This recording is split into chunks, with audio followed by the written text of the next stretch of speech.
Are you going out to Vegas, Karyn? Yep. When you heading out? Wednesday. Wednesday? Yeah. I'm excited. Put this right here. Yeah, it's strange. Like, yesterday I was getting a bit like anxious getting my hair done because I haven't literally sat for that long, just not doing anything.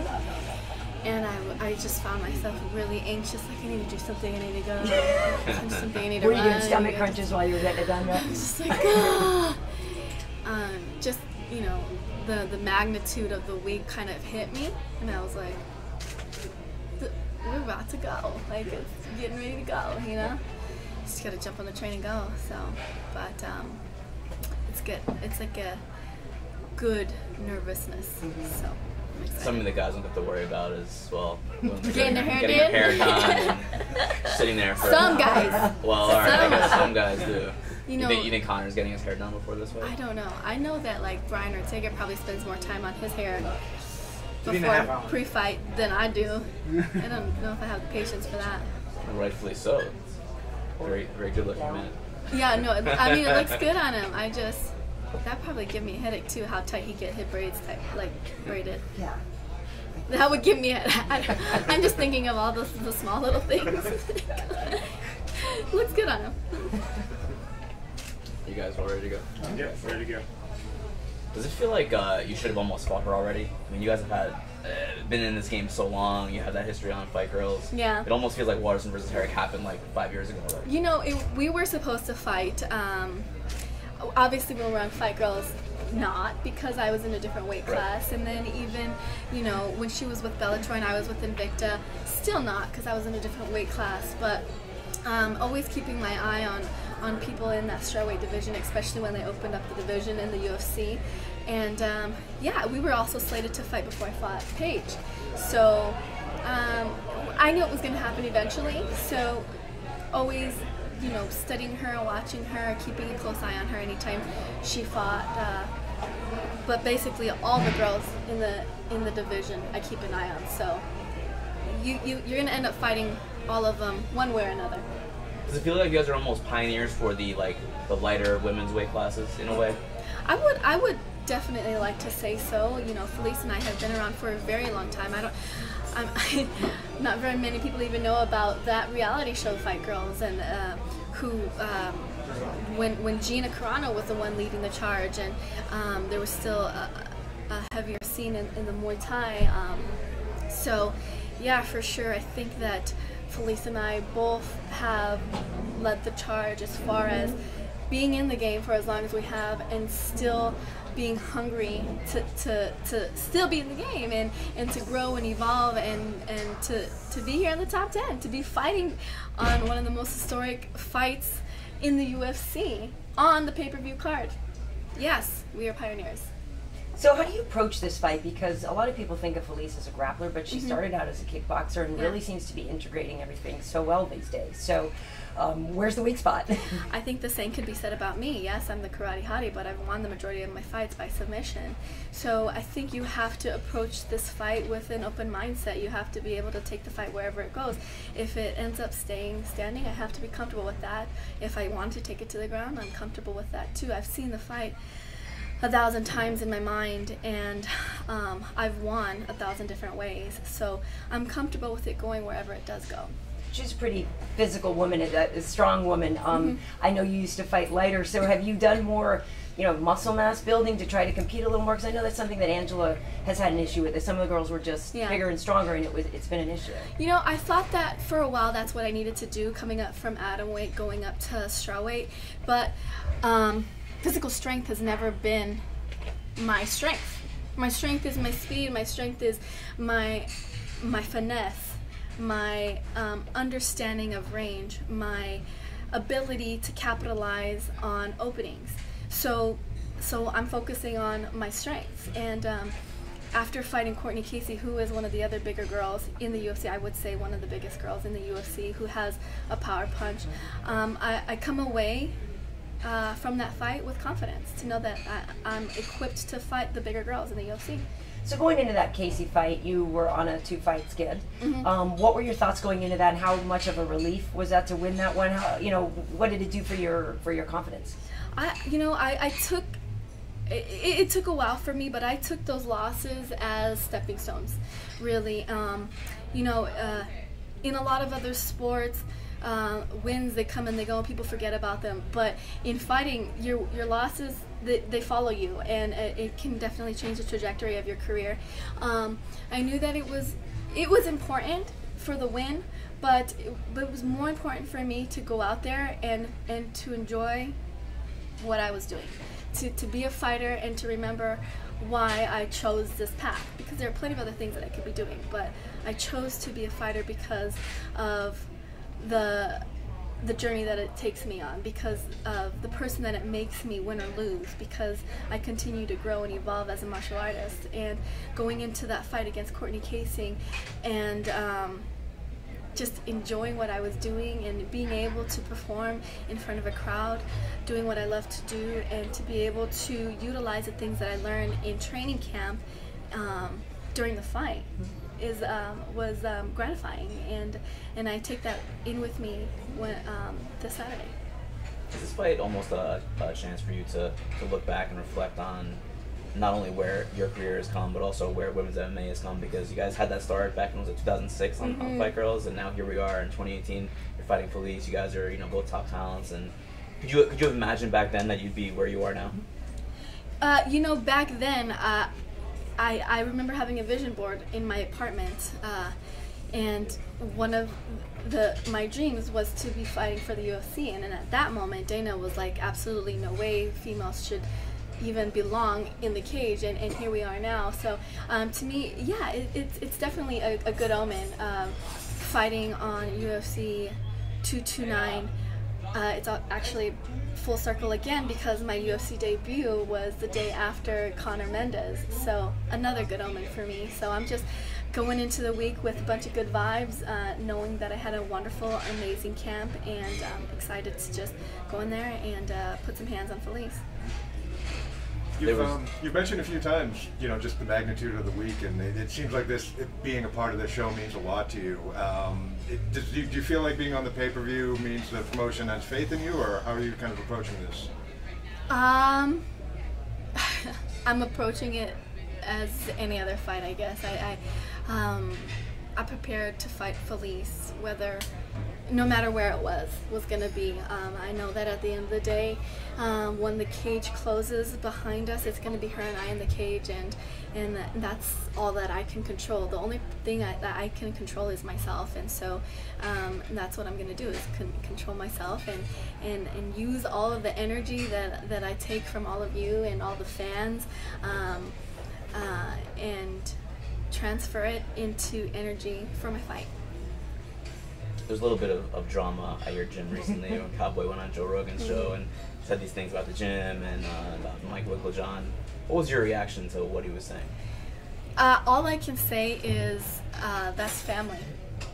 Families get into fights sometimes, and unfortunately this fight got aired out a little bit to the public, and I love and respect both Cowboy and Donald and Coach Wink immensely. I wouldn't have been at Jackson's if it wasn't for Donald. He's the one that introduced me to Coach Jackson and Coach Wink, and I wouldn't be here in my career if it wasn't for Coach Wink. He's been in my corner for almost over a decade, and he's a father figure to me. Both men are very headstrong, and they're very like-minded, and I'm sure that they will figure out their issues. Do you feel like the gym has changed over the years? Yeah, it has to, right? If it doesn't, then you're not evolving, you're not growing. It's inevitable. Evolution is inevitable. Change is inevitable. If there is no change, you don't grow. So yes, I do think it's changed, but I don't think it's changed for the worse. I think it's changed for the good. We have new blood. We have great camaraderie. It's still family to me. I go there when I'm feeling down, when I need to get away from all the outside noise. The gym is my home. You know, it's my sanctuary. There was no distraction for you coming into this fight because of that, right? No, like I said, I care for both men, and they're both very supportive for me in this upcoming fight, and it is what it is. What do you make of the state of the division right now? Rose doesn't have a challenger. Who do you think should be next? I think Andrade did a pretty good job at showing a deserving spot against Rose, and yeah, I really honestly think I had the division figured out, and then and then all these fights happened, right? Carla fought Tatiana, and Tatiana Suarez, and then Andrade fighting Carolina, and then Joanna moving up to 25. So really within this last month, the strawweight division has really been shooken up, which is great for me because it gives more openings for me to move up the rankings and more opportunity, and I'm excited to use this fight to propel me up the ladder. Yeah, a lot of people look at Tatiana and think of her as a future champion. Is that someone you would like to fight? Because she's trying to climb the ranks and she's trying to take out established names that could give her better positioning. I'd like to fight whoever I need to get to the top. And so the UFC is doing a wonderful job of bringing new girls in who a lot of people don't know, but these girls are monsters, and they're not coming in with some weak records. They're coming in 15-0, 16-0 from all around the world, and they're serious MMA fighters with technically sound skills, not just in certain sports, but they're well-rounded girls. So I think it's important as a top 10 fighter to keep an eye out for all the girls in the top 10, but also to keep an eye out for all the girls underneath and the girls that the UFC are signing. I mean, everybody's hungry for that #1 spot. In the immediate aftermath of the Conor McGregor bus attack back in April, you expressed some concerns that if nothing happened to him, if there was no discipline on him, that other fighters may do similar crazy stuff. Yeah. So now you're in a position where you're on the same card as McGregor. Do you still have the same feelings about that? And there really was not much of a punishment, to be honest. Let's be honest. Let's keep it real. You know, Conor's Conor, and he's gonna do what he's gonna do, and that the only concern that I have is with my daughter, and as long as I keep her safe, then I think it'll be fine. I do think that Conor knows that it got a bit, it went a bit overboard, and he's still going to be who he is, but I do feel like now there are precautions put in place, so nothing crazy happens. Obviously, the press conference was closed to the public, and so we'll see what happens in Vegas. But the one on Thursday is not. The one on Thursday is not. I don't think Conor's gonna do anything crazy. I don't. That was a bit half-hearted. I need a helmet. Bring Patty in a helmet. No, I honestly, it is crazy because I do think that there were a lot of innocent fighters that were affected in everything that happened in the bus situation. But on the same token, it's like there's so many people intrigued and tuning in to see what Conor does, because that is just what Conor does. He, like, even in the press conference, I couldn't help but be captured by Conor and how well he was able to entertain me. You know, it was highly entertaining, and that's what he does for the UFC. That's what he does for his own brand, and he's just very good at doing so. I just hope that, you know, in the future he doesn't make it a point to affect other people. You come from a very traditional martial arts background, but MMA is a very different type of landscape. Yes. Are these things something that we just have to accept about MMA, that it's kind of about promotion and crazy things do sell pay-per-views? Yeah, I mean, it's at the end of the day, it is entertainment. You have to be able to be the whole package, and that's what something my husband and I were talking about when they talk about, you know, when Dana White says that Conor is a complete package, he's not talking just about his fighting skills. He's talking about his ability to sell fights, his fighting skills, his ability to have that mental warfare, his ability to do all the media and still be as sharp as he is stepping into the octagon. That's hard to do, and so I look up to him in that sense, and I do think at the core of Conor's heart, he is a martial artist, but he pushes the envelope. He pushes the envelope, and that's why everybody's tuning in this weekend, is to watch him. You also like to entertain, but not in the same way that Conor does. The Holly video with the yeah, thing. That's so cute. Is there room in MMA to entertain the audience in a different way than throwing dollies at buses? 100%, and that's why, in my opinion, MMA and the UFC is so popular, because you get to associate the fighter with who they are and their story, and the UFC allows each individual fighter to grow their brand the way they want to. And for me, I'm not a shit talker. I'm not good at it. But I still can relate. I am a mother, I am a wife, I am a fighter, and I enjoy being silly, and I have martial arts background, and there are plenty of people in this world that can relate to me that won't necessarily relate to Conor. So there's somebody for everybody, I guess. So we're talking about entertainment. Obviously, we're here in Hollywood. You're with William Morris, right? So are you going to be getting any, other opportunities? Are you going to be looking to do some film? What kind of things are you looking to do? I would love to do film. I think it's another avenue that I think that I would be good at, something that I could explore, especially with my martial arts background. And I did do theater growing up, and I think that it's something that has always piqued my curiosity. Again, pushing the envelope in my own way, going outside of my comfort zone, and really doing something that I enjoy, entertaining. I have fun doing that kind of stuff.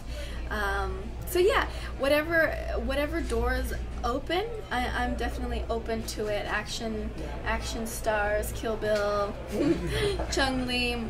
Have you gone out for auditions for that kind of stuff? Well, I have here and there, but my right now, when I'm in camp, they know to let me train. So after this fight, we'll hit it hard. Do you think that could be a possible future career once the MMA is done? Of course I do. Like I said, before I fought, I did martial arts, and it was the more artistic side of it, where you did like the wushu and the cool tricks and flips and all of the superhero stuff that you see with Mortal Kombat and Ninja Turtles and all that stuff. That's all the stuff that I loved and enjoyed doing. So it would translate over really well. Until then, just more videos with Holly. Until then, yeah. Until then, me and Holly are gonna do the level up challenge. It was good. You guys did a great job. Oh my gosh, it was so hard. We were planning on doing it outside, and it ended up not happening because we needed to see Sierra dancing in front of us so we can copy while we were. So it wasn't choreographed? You guys didn't practice it before? Well, we practiced, but we're not on that level. Yeah. We were trying to level up. We couldn't level up that much. How many views did that get? All of them? A lot. My Instagram jumped up like 20K. Yeah. Wow. 20,000 people. 20K. Wow. Yeah, so I'm not mad at it. I'm not mad. They're not mad at you. Maybe you and Felice at Wayne's can do like a little level up. Oh no. I don't know if Felice would be down for that. That's a hard choreo. It was really hard to choreograph that. I mean, the 8 count was crazy. Good. Cool. Thank you guys. Yeah. Thank you. Yeah, Thanks, it's Michelle. great. Thanks, guys. Such a cute video. Yeah, Holly was like, we should do. No, you guys did a great job. Holly It's was really like, funny. We should do the level up challenge. I said, Holly, did you see that choreography on that? Yeah.